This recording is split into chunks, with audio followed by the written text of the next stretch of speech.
বিশ্বকাপকে ঘিরে নতুন জটিলতায় পড়েছে Bangladesh cricket. Bangladesh cricket board BCB চাচ্ছে তাদের সকল ম্যাচ শ্রীলঙ্কাতে আয়োজন করতে, কিন্তু এই সিদ্ধান্তে বড় বাধা হয়ে দাঁড়িয়েছে ইংল্যান্ড ক্রিকেট বোর্ড। বিশ্বকাপে বাংলাদেশের গ্রুপে রয়েছে ইংল্যান্ড, ওয়েস্ট ইন্ডিজ, ইতালি ও নেপাল।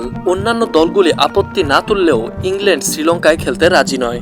ইংল্যান্ডের দাবি ভারত শ্রীলঙ্কা, শ্রীলঙ্কা ভারত এই যাতায়াত তাদের খেলোয়াড়দের জন্য অতিরিক্ত ভ্রমণ ক্লান্তি ও অস্বস্তির কারণ হয়ে দাঁড়াবে।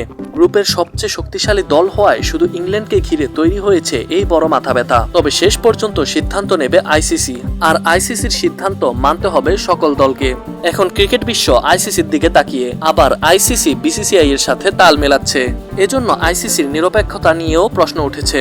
তাই আইসিসি আয়োজক দেশ ভারতের ক্রিকেট বোর্ড বিসিসিআই এর সঙ্গে বৈঠকে বসছে। বৈঠক শেষেই চূড়ান্ত সিদ্ধান্ত পাওয়া যাবে।